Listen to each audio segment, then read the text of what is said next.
Romain, avec vous, nous allons commencer à introduire le sujet. Alors si nous traitons de la question aujourd'hui, eh bien c'est parce qu'elle se pose avec de plus en plus de pertinence en raison d'avancées technologiques qui semblent avoir remis en question un certain nombre de principes pour l'un comme pour l'autre des vecteurs. Et si j'osais un jeu de mots, je dirais, il y a de l'évolution dans l'air.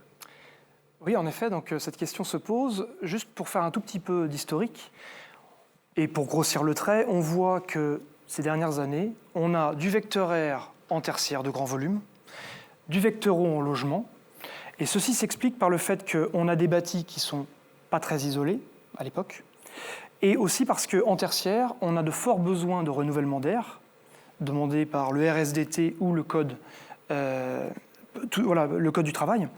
Et partant de là, on ne pouvait pas se permettre d'avoir une insufflation d'air froid et du chauffage par vecteur O en tertiaire. Donc, ce moyen de faire pour chauffer le bâtiment est arrivé. Cette technologie est arrivée.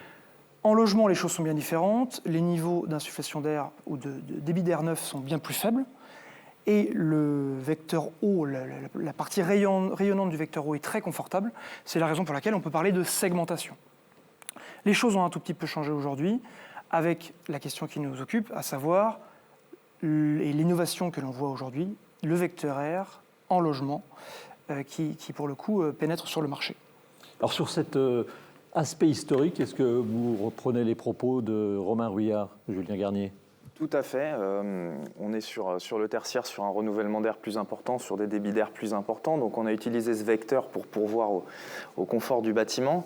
De plus, on a petit à petit souhaité du confort en été aussi dans ces bâtiments-là, et notamment dans les locaux de travail, centres commerciaux et même locaux hospitaliers. Donc on a utilisé également ce vecteur pour faire du rafraîchissement ou du refroidissement dans ces locaux-là.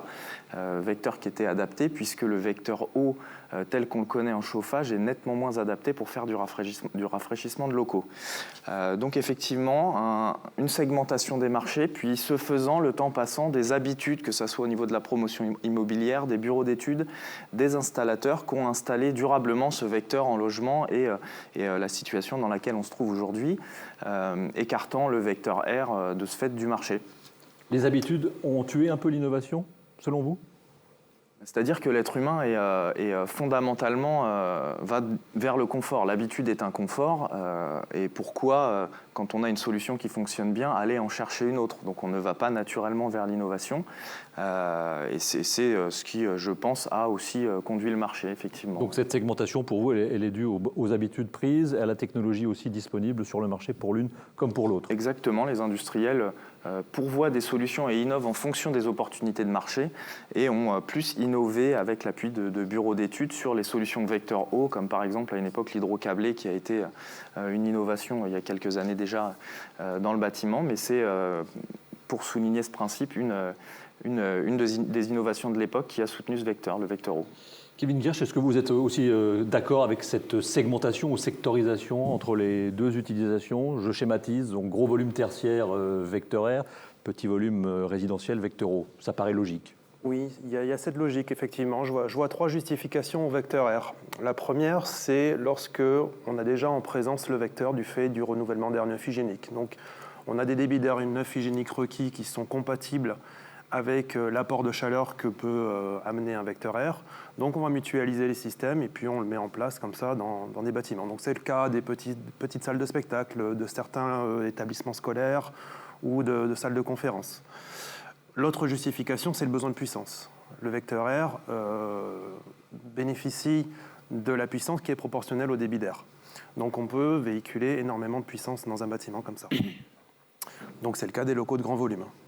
Et enfin, la dernière justification, c'est le besoin de climatiser. Lorsqu'on a un besoin de climatiser, le vecteur R est tout à fait opportun. Le vecteur O, contrairement au vecteur R, est parfait pour le chauffage, mais pour la climatisation, du fait des risques de condensation, il ne bénéficie pas des puissances. Donc c'est pour ça que dans les bâtiments qui ont un besoin de climatiser, on va s'orienter davantage sur un vecteur R plutôt que de mettre en place les deux systèmes en même temps.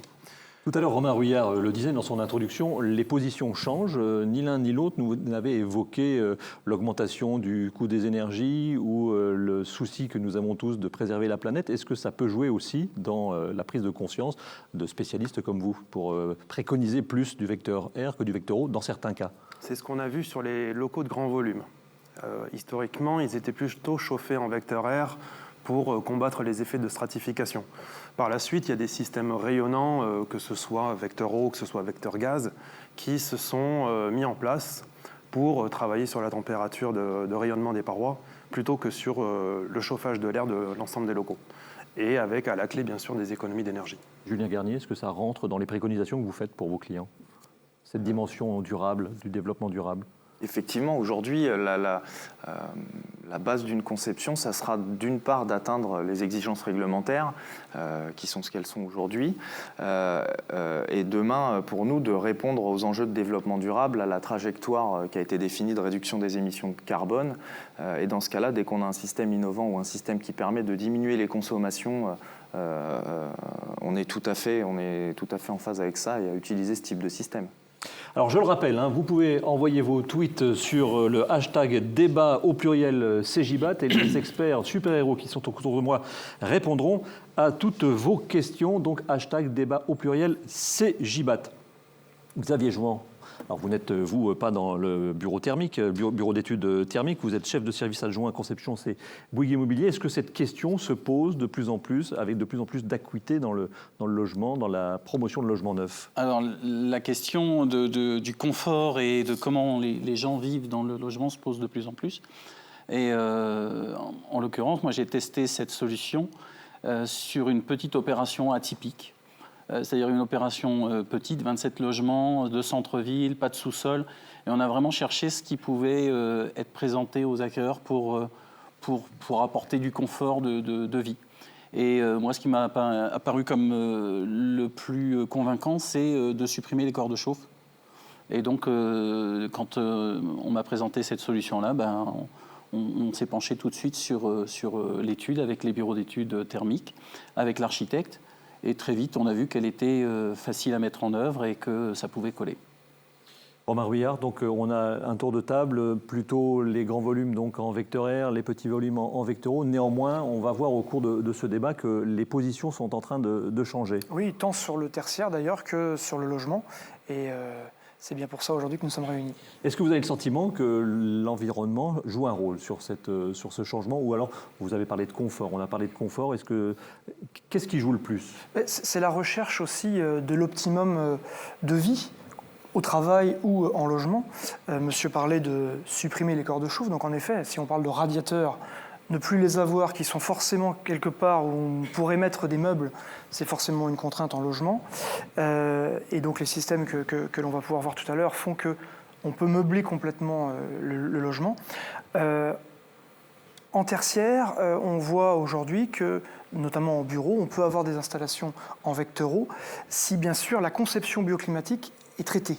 Et ça, c'est un élément fondamental, puisqu'on sait très bien que sinon, l'inverse étant l'installation de systèmes de climatisation active, alors qu'on va aujourd'hui dans un mouvement contre la consommation d'énergie.